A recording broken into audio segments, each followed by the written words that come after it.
धर्म और धर्म पे जो सनातन धर्म पे खतरे हैं उन पर चर्चा हो रही थी।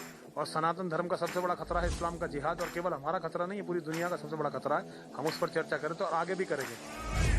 बाबा साहब अंबेडकर का सपना हम पूरा करें, क्योंकि बाबा साहब अंबेडकर ने कहा था कि अंतिम मुसलमान पाकिस्तान जाना चाहिए, अंतिम हिंदू हिंदुस्तान में आना चाहिए, तभी मैं इस विभाजन को मानूंगा। ऐसा हुआ क्या? BJP leader Ashwini Upadhyay, who attended the meet, has distanced himself from the events. हमने वहां जाके केवल इतना कहा था कि ये 20% संविधान बचा हुआ है, इसको लागू करना नितांत आवश्यक है। अगर संविधान के बारे में बताना अपराध है, फिर तो मैं अपराधी हूं।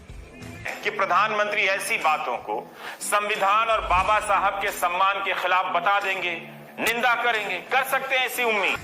The police say the probe is on and the culprits will be punished. धराए जिस पर घूमती रही, हम उसी के केंद्र बिंदु है, और इसलिए गर्व से कहते हैं हम हिंदू है, हम हिंदू है। गांधी जी ने कहा था कि करो या मरो, तो आप उसको क्या कहेंगे? किसको मारने के लिए कह रहे हैं? जब नेताजी सुभाष चंद्र बोस ने कहा था कि तुम मुझे खून दो, मैं तुम्हें आजादी दूंगा, तो किसकी गर्दन काटकर खून ले रहे थे क्या? यह हिंदू राष्ट्र था, यह हिंदू राष्ट्र है, और यह हिंदू राष्ट्र रहेगा।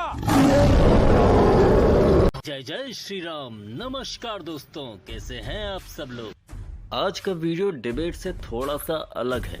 घबराइए नहीं, डिबेट भी है, और ऐसी शानदार डिबेट है कि ऐसी डिबेट आपने बहुत ही कम देखी होंगी। बात हो रही है सुरेश चौहानकी के द्वारा की गई धर्म संसद के बारे में। उन्होंने एक ऐसी धर्म संसद की जिसमें एक एफआईआर भी लॉन्च हो गई, और ये बताया गया कि यहाँ मरने मारने की धमकियाँ दी जा रही हैं। और केवल धमकी ही नहीं लगती, रवीश कुमार को तो ये नरसंहार की प्लानिंग लगती है, नरसंहार की। मतलब कहीं कोई दंगा होने की आशंका में कोई पूरे के पूरे महाराष्ट्र को जलाने की धमकी दे सकता है, तो वो धमकी नहीं होती। लेकिन सवाल आज का ये है कि उस एक धर्म संसद की वजह से विदेशियों तक की प्रतिक्रिया आई है, जो आमतौर पर देखने को कम ही मिलती है, खास तौर से तब जब महाराष्ट्र जलाने के भी ऐलान किए जाते हैं और जला भी दिया जाता है। तो मैं क्यों ना कहूं कि एक सोची समझी साजिश हुई है। करते हैं प्रारंभ वीडियो लेके श्री राम का नाम। जय जय श्री राम। नवरात्रि लोहा से लेकर मार्टिना नवरात्रि लोहा से लेकर कौन कौन विदेशी पत्रकार जिनको हिंदी भी पता नहीं, वो कैसे बोल रहे हैं? खिलाड़ी बोल रहे हैं, अभिनेता बोल रहे हैं। ये पीआर एजेंसियों की एक्सरसाइज, और उससे ये झूठे ट्वीट से हम डरने वाले नहीं है। यह हिंदू राष्ट्र था, यह हिंदू राष्ट्र है, और यह हिंदू राष्ट्र रहेगा। खड़ी शत्रु की फौज द्वार पर आज तुम्हें ललकार रही, सोए सिंह जगो भारत के माता तुम्हें पुकार रही। जब मैंने शपथ ली तो उसके बाद कौन कौन विदूषक बाहर आए, कौन कौन कार्टून बाहर आए। देखिए एक ट्वीट देखिए, ये इमरान प्रतापगढ़ी नाम का जोकर है। ये जोकर कांग्रेस का नेता और प्रियंका गांधी का उत्तर प्रदेश का सलाहकार है। मैं इसको पूछना चाहता हूं कि 15 मिनट के लिए पुलिस हटाने की बात करने वाले ओवीसी पर तुमने क्या इन्हें से लगाया था? अब इसके बाद मैं आपको दिखाता हूं एनडीटीवी का रवीश कुमार। इसका नाम रवीश के बजाय रोता कुमार होना चाहिए। रोज रात को नेशनल टीवी चैनल पर एनडीटीवी पर आकर रोता है रवीश कुमार। ये रोता कुमार कुछ नाम इसका होना चाहिए। ये तो बस छाती पीटना रह गया, बस छाती पीटना रह गया। 9 बजे के प्राइम टाइम में मेरे इस शपथ को दिखाकर सीधे बाबा साहब अम्बेडकर को जोड़ दिया। ऐसी बातों को संविधान और बाबा साहब के सम्मान के खिलाफ बता देंगे, निंदा करेंगे, कर सकते हैं ऐसी उम्मीद। तो हिंदू राष्ट्र और बाबा साहब अम्बेडकर के क्या विचार है, ये भी मैं आज बताऊंगा। देखिए स्क्रीनशॉट में कुछ दिखाता हूं। नरसंहार के लिए ललकारते, मैंने कहा नरसंहार के लिए ललकारा है। हम जो बोलते हैं डंके की चोट पर बोलते हैं रवीश कुमार, किसी के बुरखे के नीचे छुपकर या किसी के जालीदार टोपी के नीचे बैठकर नहीं बोलते, ना हम सफेद गाउन में घुसकर बोलते हैं। हम डंके की चोट पर बोलते हैं। जो बोला उसका एक शब्द भी वापस नहीं ले रहे, लेकिन हमने नरसंहार की बात नहीं की है। जिन्होंने मेरे खिलाफ आरोप लगाए उनको भी मैंने बुलाया था। रवीश कुमार को मैंने कहा कि पत्रकारिता का नियम है, जिसके बारे में बोल रहे हैं उसकी एटलीस्ट प्रतिक्रिया लो, नहीं प्रतिक्रिया तो लाइव में लो, नहीं तो उसने किया हुआ ट्वीट कोट करो। लेकिन झूठ फैलाने के लिए जिनको अंतर्राष्ट्रीय पुरस्कार दिए जाते हैं, ऐसे लोग सच को कैसे दिखाएंगे? और इसलिए हमारे सच को दिखाए बगैर रवीश कुमार ने शो किया। लेकिन हमने कहा था आज के शो में आइए, नहीं आए, कोई बात नहीं, पुनः बुलाएंगे। हिम्मत है क्या? देखेंगे। देश बहुत कुछ खोने के बाद भी अगर हमने नहीं सोचा, गंभीरता पूर्वक विचार नहीं किया, तो आने वाले दिनों में स्थिति बुरी होगी। इसलिए इन कुत्तों को जो भौंकते हैं इन भौंकने वाले कुत्तों को यह मानना चाहिए कि गांव गली के कुत्ते हैं और इनके भौंकने से अपने अभियान पे कोई असर पड़ने वाला नहीं है। राघवेंद्र जी, मैं आपको थोड़ा रेक्टिफाई करना चाहूंगा। इनको कुत्ते कह के कुत्तों का अपमान मत करिए, कुत्ते ईमानदार होते हैं। जी तो सही है आपकी बात। मैं अपनी बात को वापस लेता हूँ, लेकिन यह है कि ये किसी भी स्तर तक सुअर है, ये गंद फैलाने वाले सुअर है। क्या बोला तूने?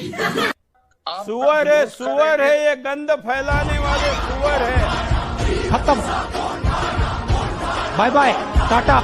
Suresh Chavhanke gave a call to fight, die and kill to make India Hindu राष्ट्र। आपने जो दिल्ली में किया, सबको शपथ दिलाई, आप वीडियो में दिख रहे हैं, एक हिंदू युवा वाहिनी का इवेंट चल रहा है, उसमें आप इंडिया को हिंदू राष्ट्र बनाने की बात कर रहे हैं और कह रहे हैं कि इसके लिए whether you need to kill, fight and die and you're willing for it. You've made controversial comments in the past and once again no action is being taken against you. This is what you're saying, sir, is completely wrong, Suresh.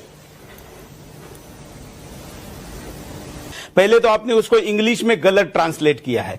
मैंने हिंदू राष्ट्र की शपथ ली थी, ये कोई पहली बार नहीं ली। ये शपथ 26 अप्रैल 1645 में छत्रपति शिवाजी महाराज ने रायरेश्वर महादेव मंदिर पर ली थी, जबकि उनकी आयु 15 थी। उसके बाद 1925 में डॉक्टर हेडगेवार जी ने नागपुर में ली थी।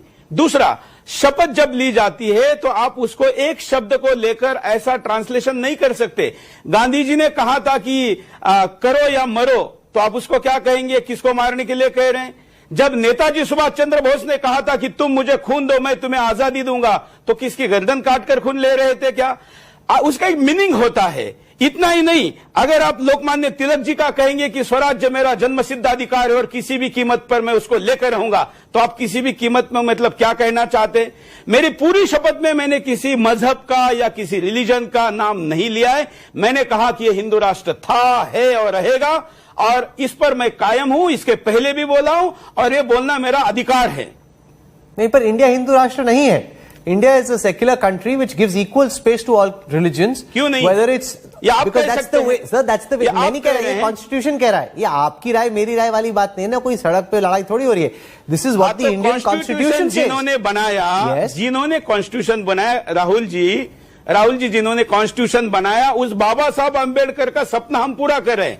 क्योंकि बाबा साहब अंबेडकर ने कहा था कि अंतिम मुसलमान पाकिस्तान जाना चाहिए, अंतिम हिंदू हिंदुस्तान में आना चाहिए, तभी मैं इस विभाजन को मानूंगा। ऐसा हुआ क्या? क्यों नहीं हुआ? मैं तो बाबा साहब अंबेडकर को कोट कर रहा हूं। उन्होंने क्या कहा था?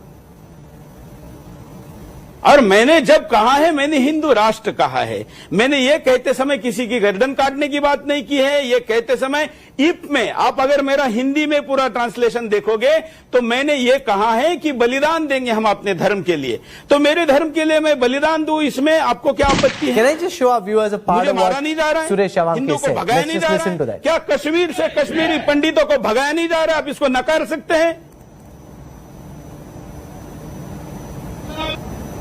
ये हम सब शपथ लेते हैं, वचन लेते हैं, संकल्प लेते हैं, अपने अंतिम प्राण के क्षण तक इस देश को हिंदू राष्ट्र बनाने के लिए, बनाए रखने के लिए, आगे बढ़ाने के लिए लड़ेंगे, मरेंगे, जरूरत पड़ी तो मारेंगे, जरूरत पड़ी तो मारेंगे। What you are saying is very clear. ये अब आप शब्दों का हेरफेर कर रहे हैं। शब्दों से कौन खेल रहा है ये तो तभी कंफर्म होता जब आप पूरा भाषण सुनाते। अरे पूरा नहीं, 10 सेकंड आगे और सुना देते, ताकि आपको पता चले कि सुरेश जी ने वाकई में बलिदान, कीमत और लड़ेंगे, पीछे नहीं हटेंगे, इस टाइप के कोई शब्द बोले भी हैं या बस शब्दों के प्रवचन सुना रहे हैं। चलो वो नहीं सुना पाए, हम सुना देते हैं। लड़ेंगे, मरेंगे, जरूरत पड़ी तो मारेंगे, किसी भी बलिदान के लिए, किसी भी कीमत पर, एक क्षण भी पीछे नहीं हटेंगे। हमारा ये संकल्प। ये अब आप शब्दों का हेरफेर कर रहे हैं। लगता है अब समझ आ गया होगा कि शब्दों से कौन खेल रहा था। बहरहाल सुरेश जी ने इसका भी उत्तर बड़ी बखूबी से दिया। हाँ, तो जरूरत तो पड़ी मारेंगे। ना, अगर मुझे कोई मारने आएगा तो जरूरत पड़ी तो मारेंगे। क्या राहुल कंवल अपनी आत्मरक्षा के लिए जरूरत पड़ने पर मारेगा नहीं, या कायरता की तरह मर जाएगा? मैं आपको पूछ रहा हूं, हिंदुस्तान का संविधान, बाबा साहब का संविधान आपको भी मुझे भी आत्मरक्षा का अधिकार देता है।